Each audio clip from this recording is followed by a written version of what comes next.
Anti incumbency ஒரு பக்கம் alliance formation இந்த ஸ்ட்ராட்டஜியில் கை கொடுக்கும் அப்படின்னு நீங்க சொல்றீங்க. திரு பிரியன், 200 தொகுதிகள் அப்படின்ற ஒரு பெஞ்ச் மார்க் இப்போ உயர்த்தப்பட்டிருக்கு. எதனுடைய வெளிப்பாடு இது? இல்லை, அது தொண்டர்களுக்கு உற்சாகம் கொடுக்குற ஒரு பேச்சாக தான் நான் பார்க்குறேன். அது ஒரு தலைவர் பண்ணுற வேலை தான். அதாவது நீங்கள் இப்போ பேசும்போது எடப்பாடி 200 சொல்லி எடப்பாடி பொதுக்குழுவில் 200 சொன்னார். ஆக்சுவலாக பொதுக்குழுவில் பேசும்போது திமுகவினர் 200 சொல்கிறாங்க, உண்மையிலே நாங்கள் தான் 200 எடுக்க போகிறோம்னு சொன்னார். திமுக பகல் கனவு தான் காண்றாங்க, நாங்கள் தான் உண்மையிலே நாங்கள் தான் 200 எடுக்க போகிறோம்னு எடப்பாடி பொதுக்குழுவில் பேசினார். ஸோ அவரும் ஒரு நம்பிக்கை, அது ஒரு ரிட்டாலியேஷனாக தான் வருது. அவர்கிட்ட இந்த பாசிட்டிவ் டேர்ம்ஸ் முதல்ல அங்கேருந்துல வரணும். இல்லை, கரெக்டுங்க. பட் ஆனால் அவர் பலமாக இருக்கணும், அவர் பலமான கூட்டணி அமைக்கணும், அதெல்லாம் அவருக்கே தெரியும் அவரோட பலவீனங்கள் என்னன்ட்டு. அதனால் அவர் இப்போது திமுகவுக்கு பதில் கொடுக்குற மாதிரியான ஒரு விஷயத்த சொன்னார். என்னுடைய பாயிண்ட் என்னென்னா, ஒரு ஆளுங்கட்சி எந்த விதமான நல்ல விஷயங்கள் செஞ்சாலுமே சரி, அதுக்கு ஒரு ஆன்டி இன்கம்பன்சி இருக்க தான் செய்யும். அதுவும் எலெக்ஷன் இயரில் ரொம்ப அதிகமாக இருக்கும். ஒரு சின்ன சம்பவம் கூட பாளையங்கோட்டையில் ஒருத்தர் கொலை பண்ணிட்டாங்க இன்றைக்கி கோர்ட்டுக்கு முன்னாடினா, அதுவே கூட அரசாங்கத்துக்கு எதிராக என்னடா டெய்லி ஏதோ ஒன்று நடந்துட்டுருக்கேன்னு பேச தான் செய்வாங்க. எடப்பாடி உடனே அறிக்கை விட்டார் பார்த்தீங்களா, அது மாதிரி பண்ண தான் செய்வாங்க. ஸோ இப்போ சொன்னார் இல்லை, 369வது வாக்குறுதி இது மாதிரி ஆச்சு, அப்போ எந்த கூடுதலாக ஓட்டு கிடைக்கும், 454 இப்படி இருக்குது, எப்படி கூடுதலாக ஓட்டு கிடைக்குன்னு கேட்டார் இல்லையா. அது சரியான கேள்வி, நான் இல்லைன்னு மறுக்கலை. ஆனால் பஸ்ஸில் இலவச பேருந்து பயணம் கொடுத்தாங்களே, அவங்க ஓட்டு போடுவாங்கல்ல. அப்புறம் உரிமை தொகை 1,17,00,000 பேர் கொடுத்தாங்க, அவங்க ஓட்டு போடுவாங்கல்ல.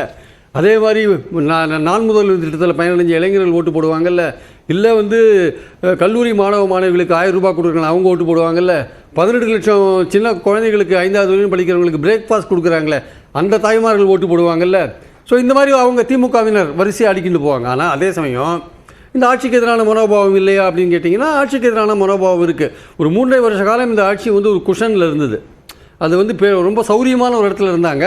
ஏன்னா எடப்பாடி 2 வருஷ காலம் அவருடைய கட்சியோட விஷயங்களே பார்க்குறதுக்கு அவருக்கு நேரம் சரியாக இருந்தது. வம்பு வழக்கு கோர்ட்டு அதுன்னு போயிருந்தார். அதுக்கப்புறம் அண்ணாமலை அந்த எடுத்தார். இவரால் சரியாக ஃபங்க்ஷன் பண்ண முடியல.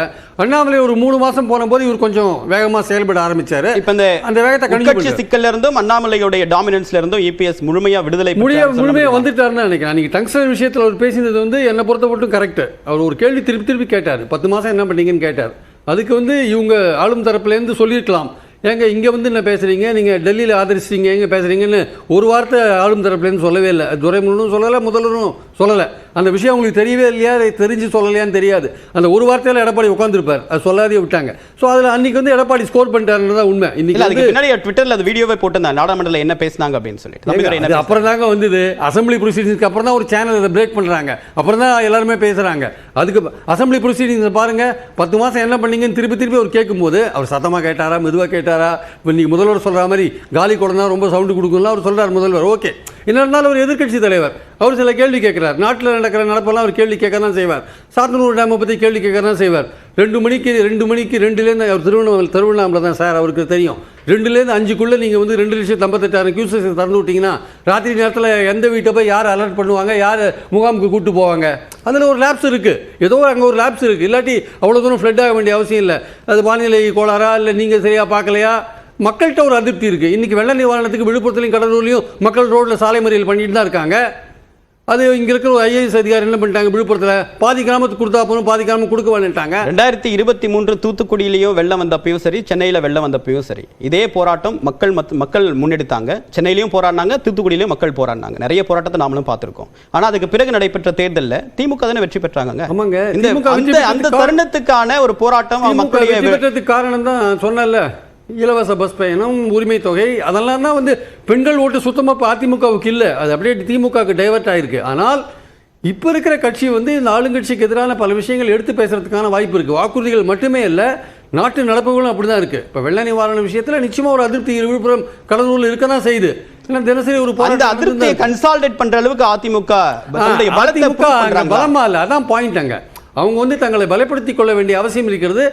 எடப்பாடி பேசுகிறார், எதிர்கட்சி தலைவர் பேசுகிறார். பட் அதிமுக கீழ்மட்டத்தில் இன்னும் அது ஆக்டிவாக இன்னும் செயல்படலை. ஆக்சுவலாக அவங்க இன்னும் அடுத்த 15 மாதத்துக்குள்ளே எப்படி எதிர்கட்சியாக தங்களை எப்படி கட்டமைத்துக் கொள்கிறார்கள், எப்படி ஒரு வீரியமாக ஒரு ஆளுங்கட்சி எழுத்து அவங்க தரப்பு வாதங்களெல்லாம் வைக்கிறாங்கன்றது முக்கியமான விஷயம். அதில் எடப்பாடி எப்படி ஷைன் பண்ண போகிறாரு, எப்படி கூட்டணி அமைக்க போகிறாரு, எப்படி திமுகவுக்கு எதிரான ஓட்டை கன்சால்டேட் பண்ணி ஒரே இடத்துக்கு கொண்டு போக போகிறாரு, இதிலெல்லாம் தான் அவருடைய வெற்றி இருக்கே தவிர இப்போ வந்து பேசுறதுன்றது வந்து கட்சி ஒன்றுபட்ட ஒரு பலமாக்கணுன்ற ஒரு நோக்கத்தில் ஒரு செயல்பட வேண்டிய அவசியம் இருக்குது. திமுகவுக்கு எதிராக ஆன்டி இன்கம்பன்சி இருக்கான்னா இருக்குது, ஆனால் அதை நீங்கள் கேஷ் பண்ண போறீங்களான்னா அதுக்கான பதில் இல்லை. அதிமுகவுடைய வியூகம் என்ன? ஒரு பலமான கூட்டணி அமைக்கிறது ஒரு வெற்றி வியூகமா இருக்குமா, இல்ல திமுகவுக்கு எதிரான விமர்சனத்தை, திமுக அரசு செய்யக்கூடிய தவறுகளை சுட்டிக்காட்டி அதன் மீதான விமர்சனத்தை முன்வைக்கிறது மூலமா அதிமுகவை மேலே கொண்டு வரது எது சரியா இருக்கும்? இல்லை, இவங்களுடைய நினைப்பு என்னவா இருக்குன்னா, அதிமுகவோட நினைப்பு திமுக மேலே ஒரு அதிருப்தி இருந்தால் ஆட்டோமேட்டிக்காக அது அந்த ஓட்டுக்கள்லாம் எங்களுக்கு தான் வந்து சேரும்னு ஒரு எண்ணம் அவங்கக்கிட்ட இருக்குது. நாங்கள் தான் ஆல்டர்னேட், எங்களை விட்ட ஆள் கிடையாது அப்படின்ற எண்ணம் இருக்குது. ஆனால் தமிழ்நாட்டு அரசியலில் வந்து புது பிளேயர்லாம் வந்திருக்காங்க. திமுகவுக்கு எதிரான ஓட்டுகள் பல விதமாக பிரிய எங்களை விட்டா ஒரு ஆள் இல்லை அப்படின்ற அந்த இடம் கம்ஃபர்டபுள் பொசிஷனில் உட்காந்துருக்காரு, அதன் மூலமா ரொம்ப இல்லை அந்த செயல்படாமல் இருக்காருன்னு சொல்றீங்களா? அது வந்து ஜெயலலிதா கருணாநிதி ஜெயலலிதா போது இருந்தது. இப்போது ஸ்டாலின் அவர்கள் 3 வெற்றியை பார்த்துட்டாரு. ஸோ அவருக்கு எதிரான வெற்றியை இவங்க வெற்றியை காணலைன்றதான், தொடர்ந்து தோல்வியை தழுவிட்டு இருக்காங்க அப்படின்றது தான்.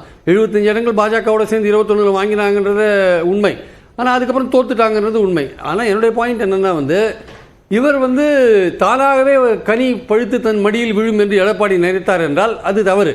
முதல்ல அவர் கட்சியை வந்து பலப்படுத்தணும். அவர் எப்படி பலப்படுத்துவார்? ஓபிஎஸை சேர்ப்பாரா, அவர் டிடிவியை சேர்ப்பாரா, சசிகலாவை சேர்ப்பாரா, அதெல்லாம் அவருடைய தலைவலி. அவர் சேர்க்கிறாரோ சேர்க்கலையோ, அது சேர்க்காதோட பலனை தான் அனுபவிச்சார் பார்லிமெண்ட் எலெக்ஷனில். இனிமேலும் சேர்க்காத இருந்தாருன்னா அவர் அதோட பலனை அனுபவிப்பார், அது வேற விஷயம். என்னுடைய பாயிண்ட் என்னென்னா, நீங்கள் பலமாக இருந்து மட்டுமல்ல, பலமான கூட்டணியும் கட்ட. அதிமுகவை பலப்படுத்த வேண்டியதான் இன்னும் முதல் தேவையா இருக்கு. முதல் தேவை நீங்க உங்களை பலமாக்கிக்கணும். அப்புறம் நீங்க பலமான கூட்டணி அமைக்கணும். நீங்க பலமான கூட்டணி அமைக்கல, நீங்க தனியா தான் போறீங்க வச்சுக்கோங்க.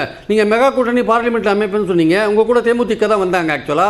ஸோ இந்த வாட்டி நீங்கள் அடுத்த 15 மாதம் வரைக்கும் என்ன வேணால் நடக்கும் அரசியல் அப்படின்னு சொல்கிறார். உண்மைதான், அரசியல் எது வேணால் நடக்கலாம், கடைசி நாளில் கூட நடக்கலாம். இங்கே இது போயஸ் கார்டனுக்கு பதிலாக திருச்சிக்கு போய் சாரலாம், இல்லை திருச்சிக்கு பதிலாக போயஸ் கார்டனுக்கு போன பழைய வரலாறுலாம் உண்டு. பாயிண்ட் என்னென்னா வந்து, நீங்கள் பலமான கூட்டணி அமைக்கிறதுக்கான வாய்ப்புகள் எப்படி இருக்குன்றதான். நீங்கள் உங்களுக்கு தாவேக்கா ஒரு கதவை மூட்டாங்க, நீங்கள் வந்து பாஜக கதவை மூடிட்டீங்க. அப்போ உங்களுக்கு யார்? அப்போ திமுக கூட்டணிலேருந்து யாராவது வருவாங்கன்னு எதிர்பார்க்குறீங்களா? வந்தால் அது வந்து விடுதலை சிறுத்தைகளை வராங்க வச்சுக்கோங்க. அவங்க வந்து பாமக இருக்கிற இடத்துலையோ பாஜக இருக்கிற இடத்துலையோ விடுதலை சிறுத்தைகள் இருக்க மாட்டாங்க. அப்படி இருக்கும்போது அவங்கள வச்சு நீங்கள் எந்த கூட்டணி அமைக்க முடியாது. இந்த 2 கட்சியும் ஏதோ ஒரு கூட்டணியில் எங்கேயாவது ஒருத்தர் இருப்பாங்க. அதனால் உங்களால் எப்படி வலிமையான கூட்டணி அமைக்க முடியுன்ற ஒரு விஷயம் இருக்குது. ஒருவேளை அதிமுக, தாவேகா, பாமக, தேமுதிக கூட்டணி அமைஞ்சால் அது டஃப்பான ஒரு கூட்டணியாக இருக்கும். இல்லை அதிமுக, பாஜக, பாமக, தேமுதிக அணி அமைஞ்சாலும் அது ஒரு டஃப்பான கூட்டணியாக இருக்கும். சரி, அது வந்து கூட்டணி வியூகம் ஒரு பக்கம் இருக்கட்டும். அதிமுக தங்களை பலப்படுத்துவதற்கு டிடி ஒரு பக்கம் அழைப்பு கொடுக்குறாரு, ஒரு பக்கம் ஓபிஎஸ் அப்படின்ற அவர் ஒரு முக்கியமான ஒரு முகமாக பார்க்கப்பட்டவர், அவர் வெளியே இருக்காரு. சசிகலாவுடைய அழைப்புக்கு இன்னும் நேரடியாகவே இல்லை அப்படின்னு சொன்னாலும் கூட அவரை சேர்த்துக்கிட்டா என்ன அப்படின்ற ஒரு கருத்தும் பரவலாக புதுவெளியில் வைக்கப்படுது.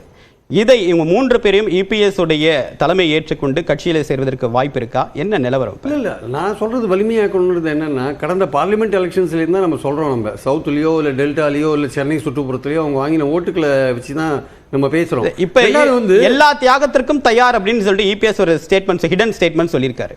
அதனுடைய நீட்சி அது பார்க்க முடியும். தியாகம்ன்றது என்னங்க, நீங்கள் வலிமையாக இருந்த எம்ஜிஆரும் ஜெயலலிதாவுமே பல பேரை சேர்த்துட்டாங்க, விலகி போனவங்களும் சேர்த்துட்டாங்க, பல கட்டத்தில் சேர்த்துட்டு இருக்காங்க, விலகி போனாங்க, அவங்கள சேர்த்துட்டு இருக்காங்க. நீங்கள் வந்து எம்ஜிஆர் ஜெயலலிதா அளவுக்கு பெரிய தலைவர் கிடையாது. நீங்கள் எல்லோரையும் சேர்த்து கொண்டு தான் நீங்கள் பலம் பெற வேண்டும். அந்த விஷயத்தை நீங்கள் செய்யுங்கிறது தான் நம்ம பாயிண்ட். 21 நீங்கள் பாஜகவோட சேர்ந்தீங்க.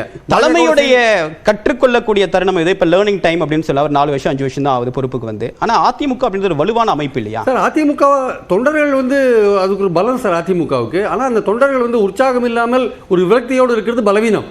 அவங்கள எப்படி நீங்கள் உற்சாகப்படுத்தி ஒரு தேர்தலில் ஒர்க் பண்ண வைப்பீங்க? இன்றைக்கி கடந்த 7 வருஷமாக அதிமுகவில் பார்த்தீங்கன்னா தமிழ்நாடு முழுக்க 90% நிர்வாகிகள் ஒரே ஆள் தான் உட்காந்துருக்காங்க. ஒரே ஆள் தான், கீழ்மட்டத்திலே மேல்மட்டம் வரையும் ஒத்தையே தான் உட்காருங்க 90% இடத்துல. அப்போ கீழே இருக்கிற தொண்டர்கள் அவங்க செலவழிக்கவும் மாட்டேன்றாங்க. கேபி முனுசாமி என்ன சொன்னார்? நீங்கள்லாம் சம்பாதிச்சவங்கலாம் கீழே கொடுக்கணும்னு சொன்னார். எதுக்காக சொன்னார்? தேர்தல் வேலை செய்யறதுக்கு பணம் கொடுக்க மாட்டேன்றாங்க. அப்போது கீழ்மட்டத்தில் இருக்கிற வேலை செய்கிற தொண்டர்கள் அதிருப்தியில் இருக்காங்க, விரக்தியில் இருக்காங்க, நம்பிக்கை இல்லாதன்மையில் இருக்காங்க. இதெல்லாம் சரி பண்ணணும்னா நீங்கள் கட்சியை பலப்படுத்தணும். நீங்கள் வந்து எதிர்கட்சி ரோலை சரியாக செய்யணும். இதெல்லாம் செஞ்சீங்கன்னா 2014 பலமான கூட்டணி அமைச்சிங்கன்னா உங்களுக்கான ஒரு டஃப்பாக ஃபைட் கொடுக்கலாம். நீங்கள் டிஎம்கே முதல் சுற்று கருத்தாக இருக்கிறேன். திரு முனவர் பாஷா, எதிர்க்கட்சிகள் சிதறுண்டு கிடக்கிறதும் அவங்களுடைய பலவீனத்துடைய வெளிப்பாடு தான் தமிழ்நாடு முதலமைச்சருடைய அந்த 200க்கு மேல் அப்படின்ற ஒரு முழக்கம் அப்படின்றத எடுத்துக்கலாமா? இல்லை, உண்மையிலே எதிர்க்கட்சிகள் பிளவுபட்டு இருப்பதன் காரணமாக திராவிட முன்னேற்றக் கழகத்தினுடைய கூட்டணி தொடர்ந்து 7 ஆண்டுகளாக ஒன்றுபட்டு தேர்தல் களத்தை சந்தித்து கொண்டிருக்கிறது. உண்மையிலேயே திராவிட முன்னேற்றக் கழகத்தை ஆட்சியை விட்டு இறக்க வேண்டும் என்ற நோக்கம் எல்லோருக்கும் இருக்குமே. ஆனால் அவர்கள் நம்முடைய பிரியன் சொன்னதைப் போல விட்டு கொடுத்து எல்லோரையும் ஒருங்கிணைக்கின்ற முயற்சியை எடுக்க வேண்டும். நண்பர் வில்சன் சொன்னார் 6 மாதத்துக்கு முன்னாடி தான் ஜெயலலிதா இருக்கும்போது கூட்டணியை உருவாச்சினார். 3 மாதத்துக்கு முன்னாடி 1999 எப்போ வாஜ்பாய் அரசுக்கு எதிராக நம்பிக்கையில்லா தீர்மானம் வந்து தலைவர் மூப்பனார் வந்து அதை ஆதரித்து அந்த ஆட்சி கவிழ்ந்ததோ 3 மாதத்திற்கு முன்பு கூட்டணி அமைச்சிருக்கு. 3 நாளுக்கு முன்னாடி கூட்டணி முறிஞ்சும் இருக்கு. அது இல்லை அதுவும் நடந்திருக்கு. இல்லை நான் என்ன சொல்கிறேன், அப்போ வந்து ஜெயலலிதா அம்மா வந்து 96 தோல்வி அடைஞ்சாங்க. அந்த தோல்வியினுடைய படிப்பினை 2001 மீண்டும் ஆட்சிக்கு வரணுன்றதுக்காக மூப்பனார் ஐயா அவனுடைய வீடு தேடி போய் பார்க்குறாங்க. தலைவர் வாசனுக்கு அப்போ மகன் பிறந்திருக்கிறான். அந்த மகனை பார்த்து அந்த குழந்தைக்கு தங்க செயின் போடுறாங்க. ராமதாஸ் ஐயாவை போய் பார்க்குறாங்க. எல்லா அரசியல் கட்சி தலைவர்களுடைய வீடுகளுக்கும் ஆளுமை மிக்க ஜெயலலிதாவே போய் பார்க்குறாங்க.